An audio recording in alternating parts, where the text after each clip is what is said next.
Awesome. Awesome, Ken. Welcome to Deep Tech Invest Podcast. I've been really looking forward to this conversation. Your career arc is unusually coherent.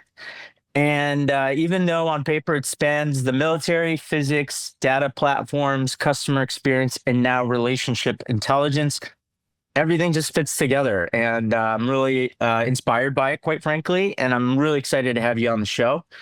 As we talk, I want to explore not just what you built, but your way of thinking and how it's evolved across all the different environments you've been a part of. So let's just, I just want to start from the very beginning here.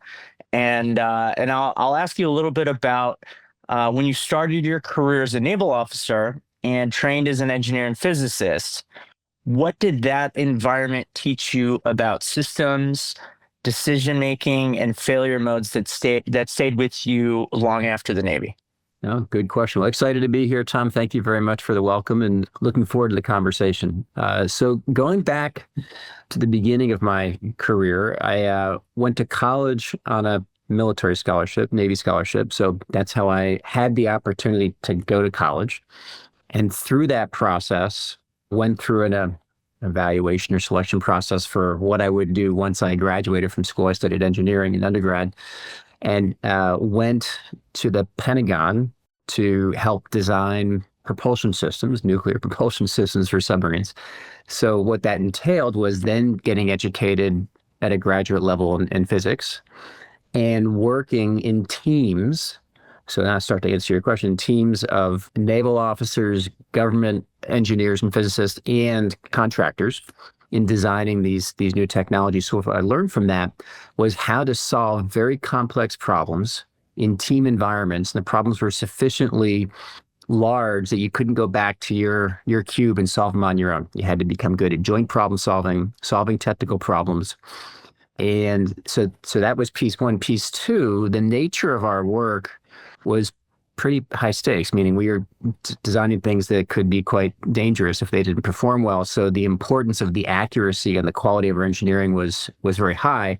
So we learned to challenge each other. So the Interesting culture of the organization was to work there, even if you were right out of school and very junior, and you were in a meeting with someone who had been there for 10 years, 20 years, 30 years, your expectation was if you saw something you didn't think was right, you got to speak up and share what it is you saw and why. So that instilled a certain quality expectation. So we weren't as worried about rank. We were more worried about the correctness of the engineering and the physics. Very interesting. So I know how seriously you take data integrity and the trust in the systems and the companies you build. Presumably, your kind of foundation for this started with this kind of first role. Would you say that's accurate, or did that sort of come later in your career? It did start there, though I didn't know that it started there. So we never do. Indeed. So when I was at the Pentagon studying physics, I didn't know what SaaS was. I don't think SaaS. Fair enough. I don't think it existed. Yeah. But certainly the focus on quality, which is relevant now in the world of data quality, was there. And the second piece that I didn't fully understand then was during that time, I became highly educated in mathematics, which is a very close cousin to physics. Most of physics is on math. So after I left the military, I went to business school, and I found that my interest thereafter, if you were to follow all the companies I've worked with, they're all doing something interesting with massive data sets. Some type of data set and some type of intellectual property, algorithmic IP sitting on top of that data set. And what I learned was I became fascinated with what could you do with data to give value to people, or in the B2B world, to companies. So every company I went to, including Affinity, was doing something with large data sets. Very cool. Very cool. That's really interesting. So after the military, you moved on to financial engines, right? So this was one of the earliest companies to apply quantitative models to deeply personal decisions, people's individual money. And it seems that you were a founding executive working across product and marketing. What surprised you most about how humans interact with rational models? Oh, interesting question. So the lineage is correct. So when I was at business school, I met a professor there who became the founder of the company I joined. And then he had hired a CEO who was 1 year Mm-hmm. ahead of me in business school. So between those relationships, that's how I was introduced to the opportunity. And at the time, it was quite early. So it was, I Mm-hmm. joined as we were working on Series A. So I guess Mm-hmm. technically we had money, certainly no customers. And I Mm-hmm. was there for a very long journey, Mm-hmm. for over a decade through IPO and post IPO. So one of the things I learned, to your question, is that you can start with a rational model. So in that case, if you're looking Mm-hmm. at using models to describe efficient markets and what a Mm-hmm. rational person would decisions that person would make in terms of how they invest. But what I learned was that people don't make decisions rationally, Yeah. or often do Yeah. not make, humans are not computers that have algorithms in their head that come up with the highest expected value, and that's their decision. So I learned a lot about behavioral economics. And Interesting. there's a field of rational quantitative economics. There's behavioral economics. How do people make decisions? In some situations, people make decisions that are not quantitatively optimal. And a big part Mm. of being successful in that company was combining an understanding of people and humans and their emotions and how they make decisions, along with very sophisticated quantitative models that identified what was theoretically optimal. And Mm-hmm. how do Mm-hmm. you influence people to increase the likelihood that they make a good decision, understanding how humans are wired? So that was a whole new area of learning for me. And a lot of that has stayed with me since. So is it really about, and it's a dumb question here, but this is fascinating to me. Is it just educating the individual that, hey, this is a rational model. This is how maybe not make outsized returns, but here's how you make a predictable amount of return in your personal portfolio to sort of eliminate the emotional side. Because I hear this all the time from traders and people that buy stocks on a regular basis. They always lose money when they act out of emotion. So to me, it's a function of being rational, being kind of irrational. But I don't know if that's that may be a gross Yeah. oversimplification. So in my experience, the answer is unfortunately, it was not, if I understand the question right, Tom, it wasn't as easy as explaining to a person, hey, Yeah. this is what's rationally optimal. And I understand that may not comport with how you feel about this decision. If anything, that could even create some tension. Some With trust people, issues. some Yeah. trust issues. Yeah. So a lot of what was required was learning what are the types of offers, if you will, you need to make to a person that feel safe, that Yeah. build trust. So a simple example would be make it easy to trial something, make it easy to Hmm. experience something, free Hmm. trials set up so that you're not making a big commitment. Or another example would be, I'm not sure if you've seen the behavioral economics example of you take a coffee mug, you offer it to someone, say, how much would you pay for this mug? And Yeah. they give you an amount and say, I pay $5. Then you say, okay, I'm going to give you, Tom, this mug. You now own it. How much would you charge me to take it from you? And suddenly the picture changes. And yet it's the same thing. It's because Interesting. psychologically, people think differently about something they perceive that they now own. So it was learning lessons such as those. Interesting. That's interesting. Saying, all right, That's very interesting. how do Yeah. you offer a financial service to a person in a way that makes it easy for them to say yes and then experience that financial service on their own and begin the learning process, as opposed to educating them on, hey, look, this is an efficient markets based production or extrapolation or formulation that you should consider. Interesting. So this role, so at Financial Engines, this was an operator role for you. So you stepped in, you were you were in the thick of it from the pretty early days, right? Pre-Series A all the way through the finish line. While you were doing this, you were presumably also investing capital, I think, right? So you were part of Sandhill Angels, or you invested through Sandhill Angels, and you invested in a company called Data Logic, which I believe was later acquired by Oracle. Is that accurate? That is That- accurate. We've jumped ahead a Awesome. little bit. Yeah, so towards the end of my time at Financial Engine, so Okay. yeah. Okay. So Financial Engines was a long road, and towards the end of that road, you started investing capital. What was sort of what was the inspiration there? What made you start investing capital after a pretty long kind of operators did? There were a couple things. One was personal, and I wanted to use investing honestly as a way to learn. Because I recognized as an operator and an operator who had spent a long time at one company, Hmm. it was a formative learning experience. And I sometimes describe it as learning how do you build and what I call nail a blueprint, like Hmm. business, and then scale that over Hmm. time. But I also recognized that I had the weakness of only seeing one business. Whereas Interesting. an investor, by definition, or a consultant or an advisor, people in those professions, they have the advantage of seeing more businesses, more opportunities, even more business plans and opportunities. Hmm. They tend not to go quite as deep as an operator would in each one. So I want to personally gain some of that breadth, and I found that to be an opportunity. The second was, as an operator, I built a framework for evaluating businesses inside of our company. So when we had a new business idea, let's say Hmm. expanding to a new vertical, making changes to pricing models or features, and I wanted to take that model and apply it as an investor. I used it to evaluate our own investment decisions when I was at Financial Engines, and I thought this would be interesting to test it and Hmm. evaluate investment opportunities outside of the company. So it's those two drivers. Interesting. Who makes better investors? Former operators, former, Hmm.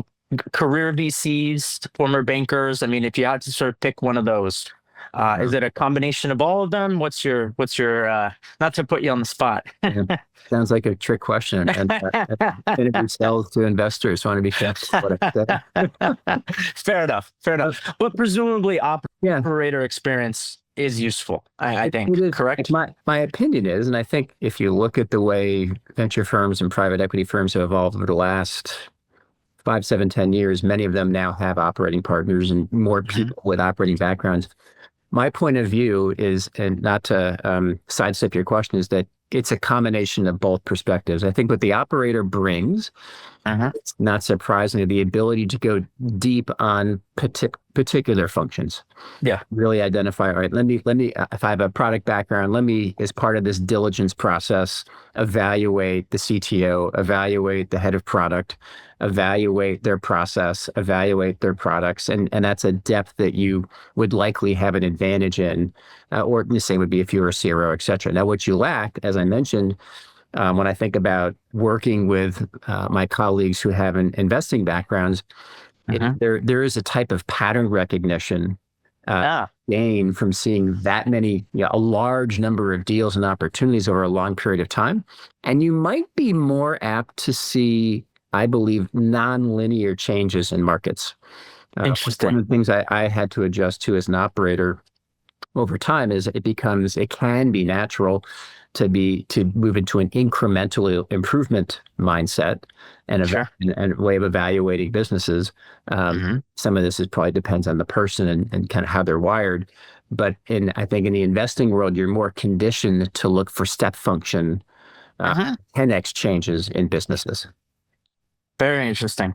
Speaking of pattern recognition, I want to go jump back to your data logics investment because I find that investment fascinating for two reasons. One, it was sort of your kind of segue into investing and moving from operator to investing, but this was your, call it, second or third kind of data play, right? So wanted to kind of get your thoughts on what sort of patterns did you start to recognize about which data platforms actually endure the the ecosystem?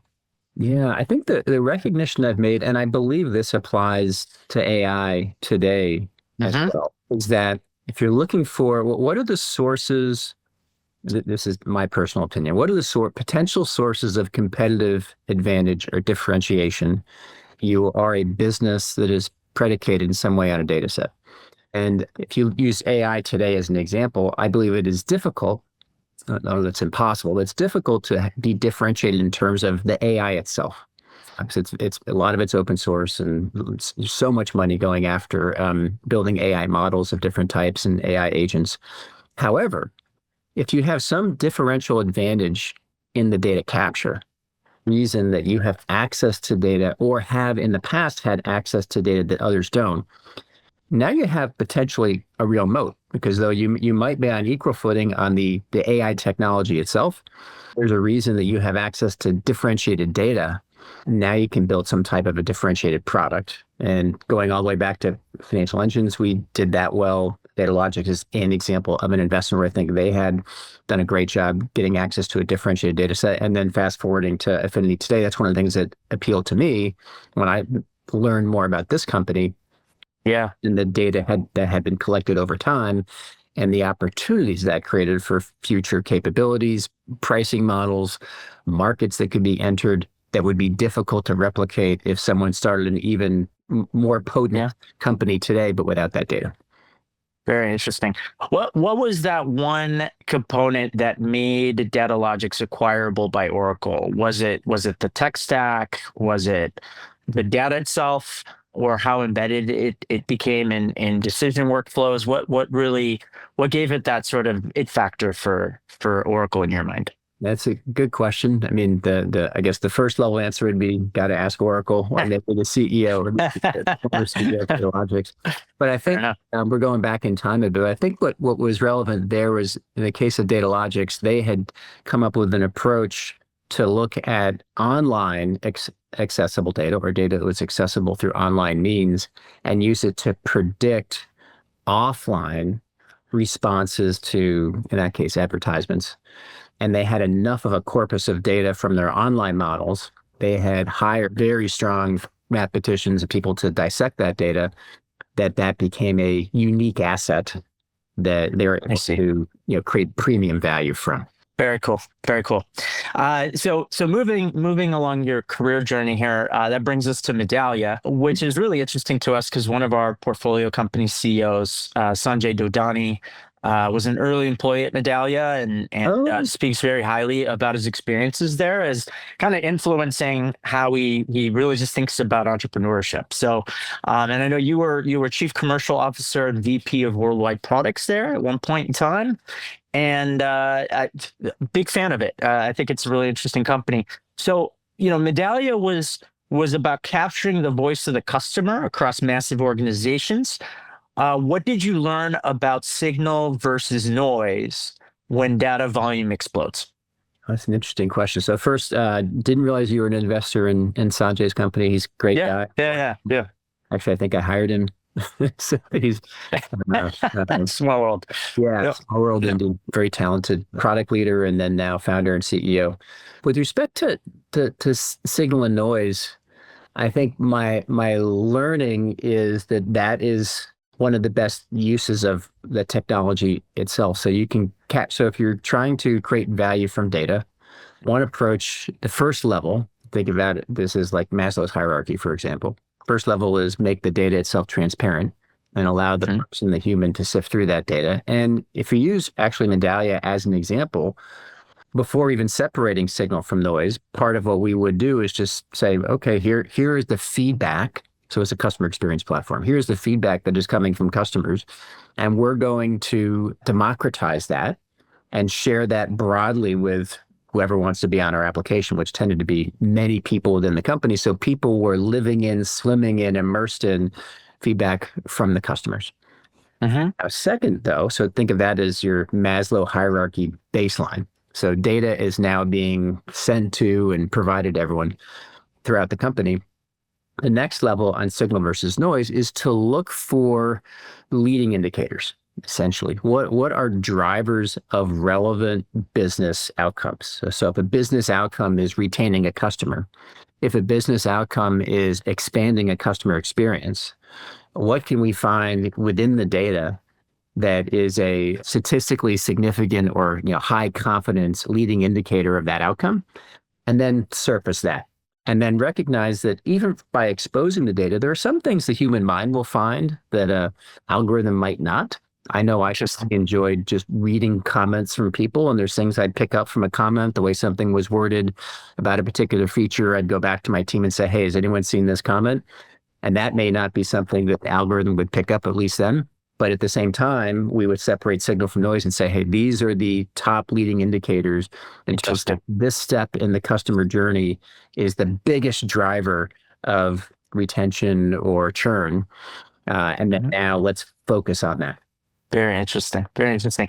We've got a long way to go when it comes to having algorithms pick up some of those nuanced comments. Do you think AI will sort of be good enough from a subconscious, conscious kind of perspective to be able to sort of pick up on those things, or do you think that's always going to be like a human element of sifting through some of the data?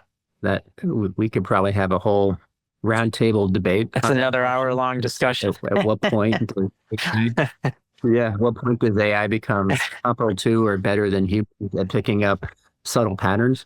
My personal opinion, which I guess is what you've asked for, is that AI will become as good, if not better, than humans. The reason I believe that's probably more important than the answer is the limitation we have as humans clearly is the amount of information or throughput. So use Medallia as an example. Medallia is collecting massive amounts of information about what people say and then try to correlate it with what people do. And that though the human can pick up certain nuances in those patterns, I haven't yet met the human who could read every comment. Just too much volume. Where that's the core competence of AI, is to be able to sift through massive amounts of information and then continually get tuned and better at ferreting out the relevant signal, as you put it, from the broader noise. Very interesting. Very interesting. Well, look, Medallia, it sounds like that was a bit of an inflection point for you, because after Medallia, you became the CEO of two companies, right? So you became the CEO of Symphony Commerce, I should say, and then later a company called Heap, where you ultimately led the company through its acquisition to Content Square, which is fantastic. So question for you is, as CEO, how did your relationship with data change when you became accountable, not just for insight, but for the ultimate outcomes? Yeah, it's an interesting question. So when I was at you're right, Medallia was an inflection point. And for me, that was a point of time in my career where I made a decision that I did want to move in the direction of being a CEO or a GM, in part because I tended to be a generalist by nature and a systems thinker by nature, that looking how pieces connected. And my journey had included, perhaps a bit atypically, running multiple different functions. I'd run product, marketing, customer success, and had other functions dotted line into me at different points in time. So when I moved into the CEO role, part of that motivation was cultural, that I wanted to build a company with a certain type of culture, which we could talk about later if you'd like. But with respect to data, what I learned there was looking at data, in this case, not purely related to how you build better products with data, but how do you build better teams across multiple functions. And then as part of that, how do you take the relevant data and put it, maybe this is part of my learning from Medallia, put it in the hands of the operators so that you're getting scalability. So you're not dependent upon a CEO to find the biggest insights that drive success in the company. Certainly that's part of the CEO's responsibility, but rather you're enabling a team of people to find insights that I won't find. That is a form of data democratization across the company. Very interesting. At Heap, what were the hardest trade-offs between speed, accuracy, and trust as the company started to scale? Speed, accuracy, and trust as it relates to what? The data that we are capturing, the product building? The product that you were building. Yeah. I'd say it's an interesting question. So in the case of Heap, we were in a very competitive market. So there were, in any given deal, there were likely to be several formidable competitors. And usually, as I think back on it, all companies that were larger than we were. So we were usually the smaller. And if we were going to win, it was often because our solution was considered more innovative. So for us, speed of creating capabilities that the market perceived to be as differentiated was vital. So we were not, for example, Adobe, and we could say that was one of our competitors at the time, or Google. That's the other side of a large trusted organization. So for us, speed was how we differentiated. And then there was a certain bar and expectation that we had to maintain as it related to the accuracy and the quality of the data set, which was, I think of that as almost just a requirement that we maintained of doing business. So that was our speed governor. Like, Sure. to put out features and capabilities that didn't meet that quality bar. And it was the combination of those two items that led to trust. So the ability to produce capabilities with a regular cadence at a certain velocity that met a certain quality threshold, developed a brand or a reputation that was trusted in the marketplace. And when we went in competing against, as I said, almost uniformly larger companies, that was how we tried to do so. Very interesting. Very interesting. Well, so all of these things. So one of the things I find so fascinating about your career journey is all of these things seem to kind of converge here to your current role. So I think Affinity, I know it very well. This is the tool that we use day in, day out to manage the day-to-day operations of our corporate venture program. We love the tool. I started using it when I was at Qualcomm Ventures back in the day, and just kind of brought it with me here to Natera Ventures. And it's so much more than just the CRM. I mean, it's a real optimization, workflow, decision-making tool. And you said something interesting earlier. You talk about building teams. I see Affinity as a way to help us build the team. So I don't want to take any words out of your mouth. I'd love for you to sort of articulate your current role and where, what's the ultimate goal what's the end goal for Affinity? What are you ultimately trying to build from a product and business perspective? No, that's a great question. Thank you for your partnership. Thank you for that transition, that lead in. So here's one way to think of it. I'll answer your question in two parts. Mm-hmm. First is the founding insights for the business. So why does Affinity exist? And then I'll fast forward to your direct question, which is what are we trying to create, in the next instantiation, the next version of the company. So Fantastic. You go back to the beginning. I've been here closing in on 2 years, about a little over a year and a half. So I'm a hired CEO. The founders were Ray and Shubham. They were classmates at Stanford, computer science background. So kind of classic technical early in career founding team. And they had two insights. Maybe it's one meta insight and there are two sub insights. The meta insight was that there was no technology in place at the time that allowed organizations that were in what I would describe as relationship-driven industries to capture and leverage those relationships. So the CRMs of the time, let's say Salesforce, or let's say LinkedIn as a place you could go to look up, do you know Ken Fine, do you know this person, had some limitations. The limitations were data entry was largely manual. This again gets to data capture. So you and I would end a call like this and you'd go into your CRM and you'd literally type in, met with Ken Fine, Ken is the CEO of Affinity, et cetera. And their recognition there was all of this information, it already exists in the world, and a lot of it's in our communication streams. It's in our email, it's in our calendars.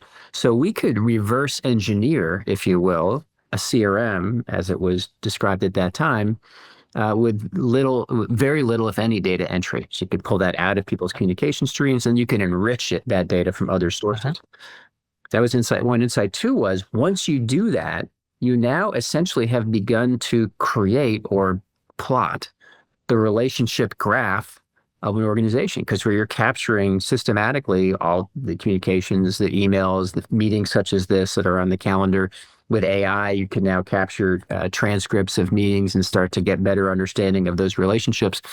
So you're now eliminating the data entry burden and then creating a relationship graph that you can leverage.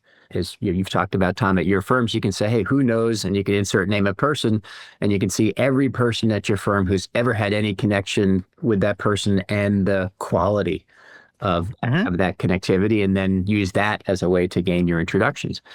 So looking ahead, there are really two things that we're doing. One is growing that relationship graph. So we do view relationships as the core unit of value that we help our customers to use, to utilize, to leverage. So an example would be we're working on what I'll call configurable networks, which would be, I'll use your firm as an example, Tom. You could say, we already use Affinity to get to leverage the network of our firm. What if we add these 5 CEOs? I'd like to add them to my network and their networks. And I'd like to add these 3 investment bankers. So now your network is growing and you're inviting those people in, and it can become a 2-sided network where they invite you in. So now you are organically over time mapping the relationship graph of all of private capital, venture capital, private equity, investment banking, private credit, et cetera. So that's piece 1, which is exponentially growing the size of the network. And then the third is taking advantage of AI, and partly to do what I just said. But the second piece of AI is to build more agentic capabilities into what I'll call automated workflows for private capital. So think about this as having agentic associates who can draft investment memos, help surface introductions, send outreach emails, create summaries of pitch decks that are coming in from prospective investors, and populating all of that or executing all of that out of Affinity. So got 2 different paths. One is expand the relationship graph, and the other is expand the capabilities beyond CRM to more agentic workflow capabilities for each of the firm members. Fascinating. So this is really interesting. Everything you just said kind of really resonates true with our experience with the product, and the inference around the relationship piece is very interesting. So we're again, with the advent of modern AI and LLMs, we're entering an era where software infers intent, influence, relationships. How do you design systems that users trust, given that a lot of these systems can't really be perfectly explained, right? So how do you build trust with your customer? How do you build trust with the users? That's a great question. And some of this goes back to my learnings at Financial Engines and behavioral economics. So I don't know, at least I don't know of a definitive answer to your question, meaning here is the recipe, the secret to trust. But one of the paths to trust is transparency. So people, and I think rightfully so, inherently tend to distrust what I'll call a black box, meaning here is the answer, but we're not telling you how we got to the answer. So I'll use an example. One of the ways we're using AI to enhance our relationship intelligence, or the way you would expand a relationship graph, is by doing 2 things. One is continue to do what we have done, which is, as I said, mapping explicit connections between people. But the second then is using AI to identify what I'll call implicit or potential connections between people. So let's say, for example, we use AI to see that I went to business school at the same school as someone else. You'd say, well, we don't know for sure that you know that person, AI would say, but there's a probability. And if it's a small school, perhaps it's a higher probability, or you overlapped in undergrad at the same time in the same major at a smaller school. So it's a set of probabilistic relationships. So your question is, what's the path to trust? I think a path to trust is to show the basis for the recommendations that we make. And we say that this is the path to get to Ken. We don't know for sure that Jane knows Ken, but here's why we think she might. So now you can evaluate that. It's not a black box. And you can say, okay, well, it looks like there is a pretty good chance because they did study computer science at the same school at the same time, and they did work in the same team at Google at the same time. So yeah, pretty good chance they know each other. I'm going to act on this recommendation from the system, versus you might see something that you have less trust in. Interesting. And less confidence in. So you still are giving decision-making authority or capability to the user, as opposed to abdicating completely to the system. Interesting. Where do you sort of draw the line between helpful inference and then overreaching? What might be an example of overreaching when you say overreaching, Tom? I'll use the example of Google AdWords in the very early days of overreaching. So I signed up for Google email in, I think, late 2004, early 2005. And about 2 weeks into using Google email, I'm sending private emails to my mother, and I'm getting advertisements that are very much reading my emails and providing suggested things I should purchase based on my conversation with my mom. To me, that felt like overreaching. But again, for others, it may not have been overreaching. So I think this is all context driven and individually driven. But for me, that felt like, I guess defining overreaching in this context, now that I say it, is making the user uncomfortable. Yeah, I think understood. So two thoughts there. One is, one of the things we do today in Affinity is we give you the capability to establish how much of your information do you want to give us access to. Sure. I gotcha. You Yep. want to say we can, for example, know about emails that have been sent, but we Yep. don't know anything in the body of the email. Perhaps we don't even know the subject line. We just know that Tom and Ken have exchanged emails. Or the next level down would be, well, what was the title of the email? Yeah. Next level down would be, what was the body of the email? Next level down would be, can we use AI to assess the content in that email to make inferences? So I think part is asking permission for what level of personal information do you want to divulge, and then being able to change those settings as you gain or as perhaps you lose confidence in the system. You might say, hey, that's a little too personal. I don't think I want you to get access to that. Or you've earned my trust. You can now have access to that. The second piece, I believe, and Google's a good example, over time, I think the line for comfort and discomfort naturally changes in amongst users and in society as technologies become more pervasive. So there is a period of people becoming more accustomed to some of these newer capabilities and technologies, and sometimes you have to wait for that tail to get to some of the later adopters.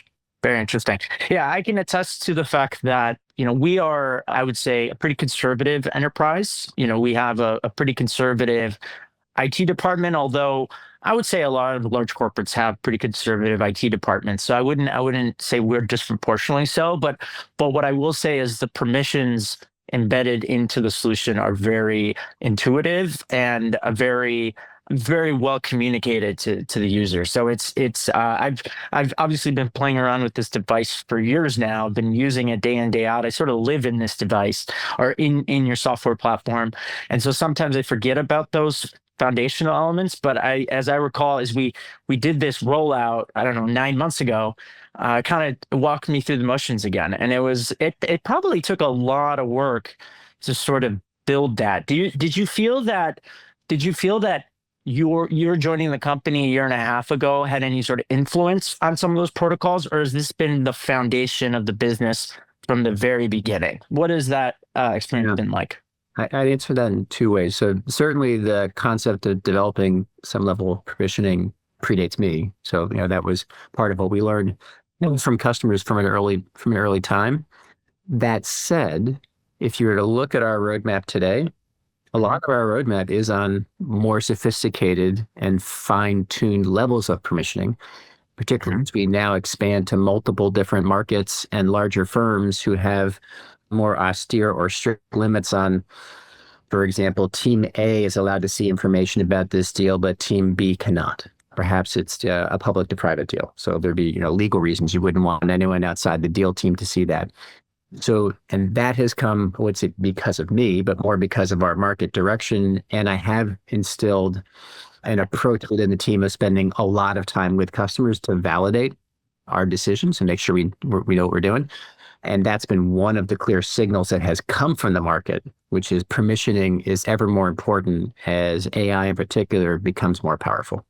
Very cool. Very cool. Yeah, no, I can appreciate that. Across all of the roles that you've had, what have you learned about why enterprises resist tools that actually improve decision making? What are some of those barriers to full out adoption? That's an interesting question. I'd say a lot of the resistance I've experienced, just going back all the way to the beginning of my first company, Financial Engines and so on, are human resistance to change.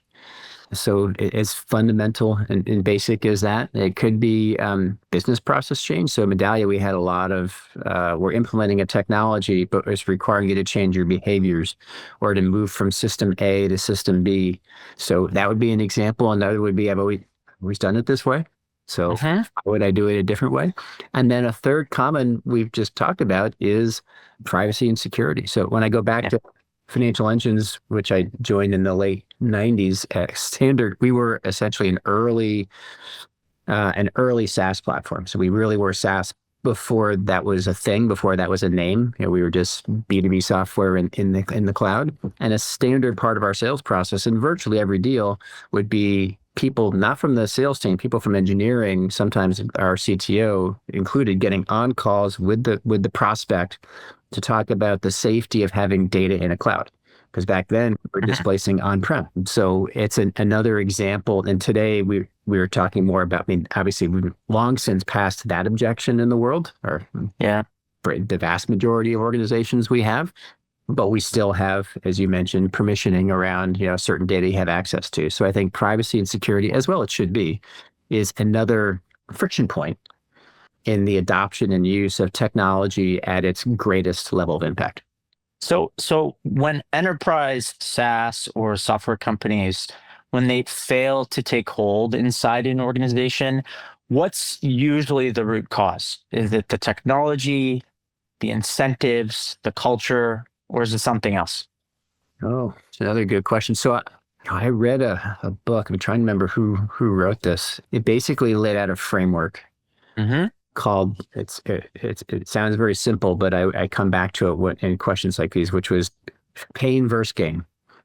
And Yeah. what's Yeah. what's the what's the Yeah. perceived gain by the user, and what's the perceived pain? And pain is in the form of work, time, effort, cognitive investment. How hard is Yeah. something to ingest or to adopt? And on the gain side, a lot of it's perceived gain. It's not necessarily actual gain. So when you asked the question of earlier about, do people always do what's right from an investing standpoint, what's rationally right? Well, you can present something that would rationally increase their returns, but if they don't perceive it as such, they may never Mhm. adopt it. So it's learning how to optimize perceived gain and value relative to perceived and then actual pain. And that's, I believe, is where if you get that above a certain threshold, you get usage, you get adoption. And then you have to obviously maintain that over time. Very awesome. Very awesome. Very awesome. Well, I've enjoyed hearing the progression of your career arc. I wanted to just sort of double click on you as a leader, which is ultimately the culmination of everything you've done. And so I had a couple of questions for you on that. First question is how is your leadership style evolved from being a naval officer to a CEO of multiple enterprise companies? I'd say the way, if I were to characterize my leadership point of view or philosophy in terms of where it is today, and then I could work backwards to how it's changed in a concise or pithy way, I'd say what I strive to do is create an organization that balances two things. And we balance accountability with empathy. Hmm. If you can dial in the right balance of those two things, that can lead to sustainable success. And I believe you can generate shorter term success if you're over indexed on one or the other. You can be highly focused on accountability. And by accountability, I mean clear goals, clear definition of success, public ownership, growth mindset, going above and beyond. So you can generate success just on that vector.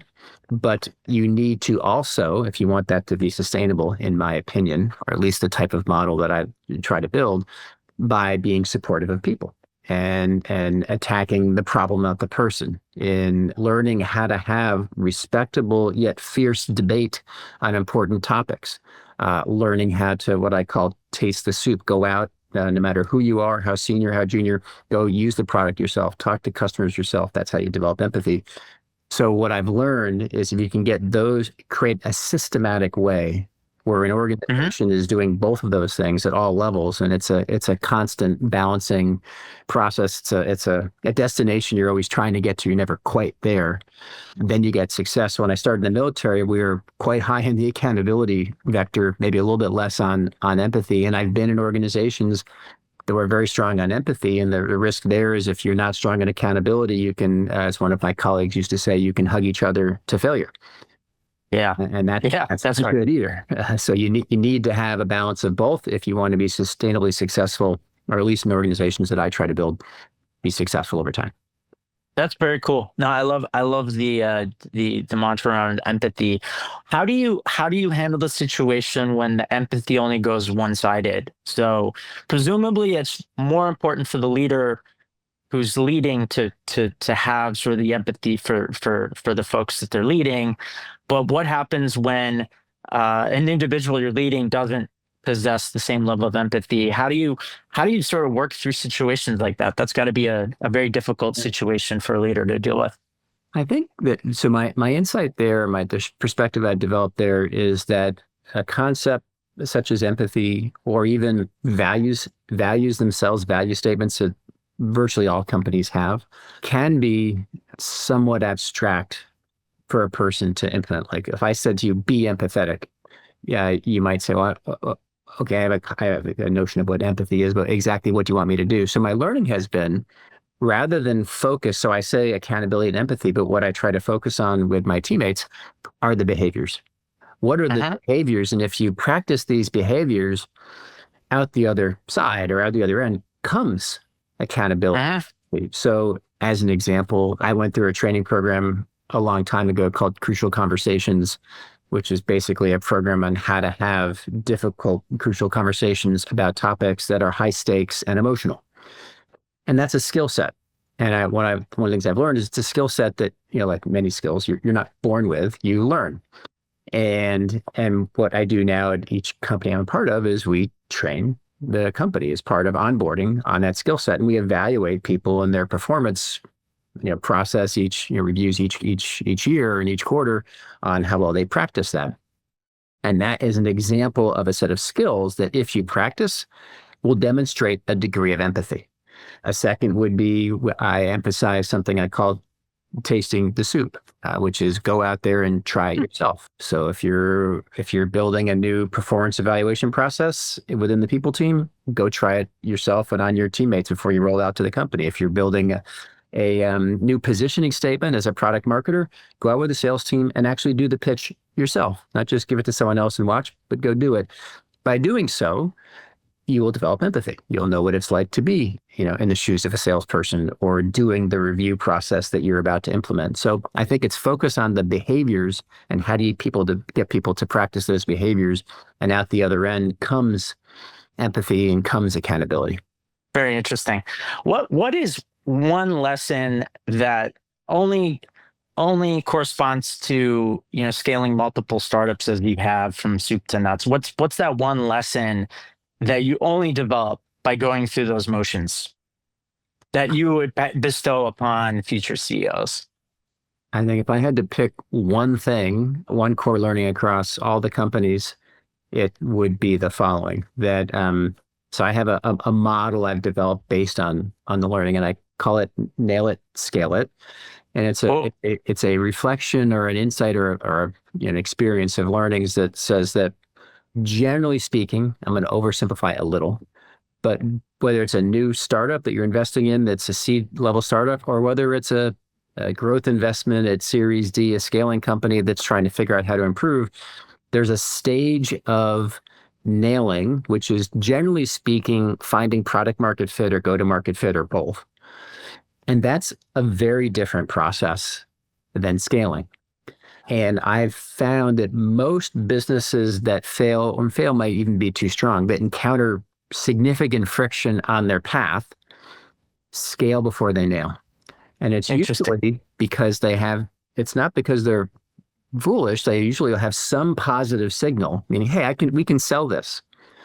Or when we implement this feature or product, people use it.